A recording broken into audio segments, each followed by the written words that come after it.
ఒంగోలులోని జిల్లా మత్స్యశాఖ కార్యాలయం ఎదుట ఆక్వా రైతులంతా ఆందోళనకు దిగారు. ఏపీలో రొయ్యల ఫీడ్ ధరల్ని అనుమతి లేకుండా పెంచిన కంపెనీలపై చర్యలు తీసుకోవాలంటూ డిమాండ్ చేస్తున్నారు.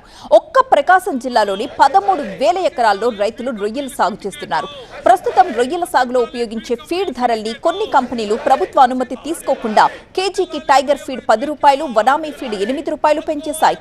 ఈ పెంచిన ధరలతో కేజీ ఆక్వా సాగు చేయడానికి టైగర్ రొయ్యలకు 40 రూపాయలు, వనామీ రొయ్యల ఉత్పత్తి ఖర్చు 5 రూపాయలు అదనంగా పెరిగిపోయాయని చెబుతున్నారు.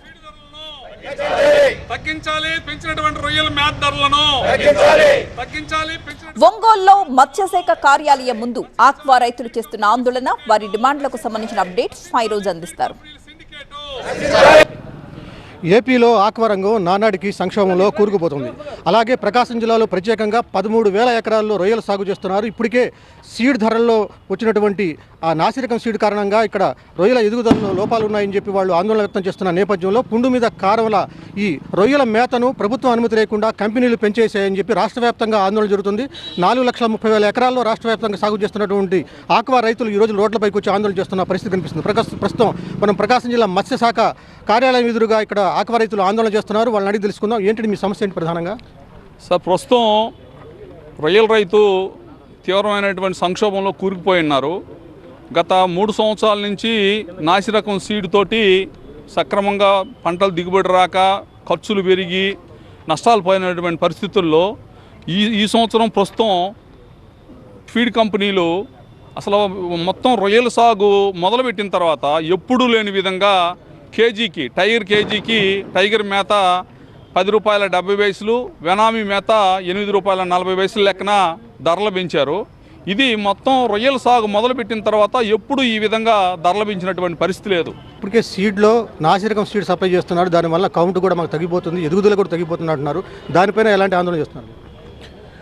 సీడ్ వచ్చేసి క్వాలిటీ సీడ్ ఇవ్వటానికి హ్యాచరీ వాళ్ళు వచ్చేసి ఇన్ని ఒక్కొక్క టైగర్ ఈ సంవత్సరం చూసుకునే పని అయితే 25 హ్యాచరీస్కి పర్మిషన్స్ ఇచ్చినారు. గతంలో 5-6 హ్యాచరీస్ ఉన్నప్పుడు క్వాలిటీ బాగుంది. ఇవాళ 25 హ్యాచరీస్ అయినందువల్ల క్వాలిటీ పడిపోయింది. ఎవరికాళ్ళు ఏంటంటే ప్రాఫిట్ ఓరియంట్గా చూసుకుంటున్నారు, కానీ కల్చర్ సక్సెస్ కావాలనే ఉద్దేశంతో ఆలోచించే వాళ్ళు చాలా తగ్గిపోయారు. రైతులు కూడా ఆలోచించుకునేసి కొంచెం డెన్సిటీస్ తగ్గించి ప్రొడక్షన్ డిమాండ్కి మనం కానీ క్రియేట్ చేయగలిగితే వీళ్ళందరూ మనకి అనుకూలంగా వస్తారు. క్వాలిటీ సీడ్ ఎప్పుడైతే ప్రొడక్షన్ తగ్గించుకోవడానికి మన సీడ్ తక్కువ ఎప్పుడైతే డిమాండ్ ఉంటుందో వాళ్ళు మంచి క్వాలిటీ సీడ్ ఇస్తారు కూడా. తర్వాత మనము ఫీడ్ కూడా వచ్చేసి ఎప్పుడైతే మనం డిమాండ్ క్రియేట్ చేస్తామో ఎక్స్పోర్టర్ మన దగ్గరకు వస్తాడు, ఫీడ్ కంపెనీ వాడు మన దగ్గరకు వస్తాడు, అన్నీ కూడా అనుకూలంగా మనకి దొరుకుతుంది. డిమాండ్ చేసి మనం తీసుకోవచ్చు. ఆ డిమాండ్ని రైతు క్రియేట్ చేయాలి. వీళ్ళని అందరూ బతిలాడే దానికన్నా రైతు మనం డిమాండ్ క్రియేట్ చేసిన రోజునే మనం నిలబడగలం. ఎవరు వ్యాపారస్తులందరూ సిండికేట్ అవుతున్నారే కానీ రైతు సిండికేట్ కాలేకపోతున్నాడు. ఒక గొడుగు కిందకి రానందువల్ల ఇవాళ ఇబ్బంది పడుతున్నాం. రైతులందరూ ఒక గొడుగు కిందకి వచ్చి ఆలోచించుకోండి. మనకు కావాల్సింది ప్రాఫిట్.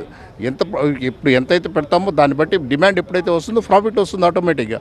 అది క్రియేట్ చేయడానికి రైతు ఆలోచించుకొని ముందుకు వెళ్ళి చేయాలి. ఆక్వా రంగంలో నెలకొన్నటువంటి ఫీడ్ సీడ్ సమస్యలను అధిగమించాలంటే ప్రభుత్వం ఏం చేయాలంటారు? రైతులు కూడా ఏ దిశగా పయనించాలంటారు?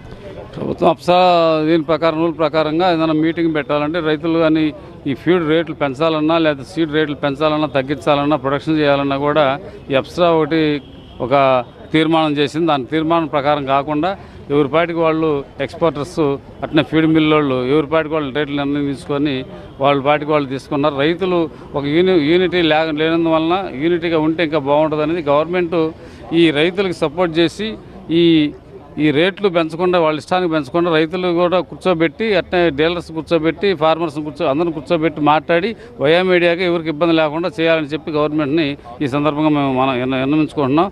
ఇది రాష్ట్రంలో దాదాపుగా 4,30,000 ఎకరాల్లో సాగు చేస్తున్నటువంటి ఆక్వా రంగం గట్టున పడాలంటే ఏపీఎస్సీడీసీ ఉన్నటువంటి అప్సరా నిబంధనల మేరకు అలాగే వాళ్ళు ప్రభుత్వం సూచించిన మేరకు ఈ ఫీడ్ కంపెనీలు కూడా ఆ జాగ్రత్తలను అనుసరిస్తూ వీళ్ళని ధరలను నియంత్రించాల్సిన అవసరం ఉంటుంది. మరోవైపున ప్రభుత్వం కూడా ఈ రైతుల సంక్షేమాన్ని దృష్టిలో పెట్టుకొని దీనిపైన ఒక స్పష్టమైన క్లారిటీ ఇచ్చి ఈ ఫీడ్ ధరలను తగ్గించాల్సిన అవసరం ఎంతైనా ఉందని చెప్పి ఇక్కడ రైతులు కోరుకున్న పరిస్థితి కనిపిస్తుంది. కెమెరామెన్ రాజ్ కుమార్తో ఫైరోజ్, TV9 ఒంగోలు.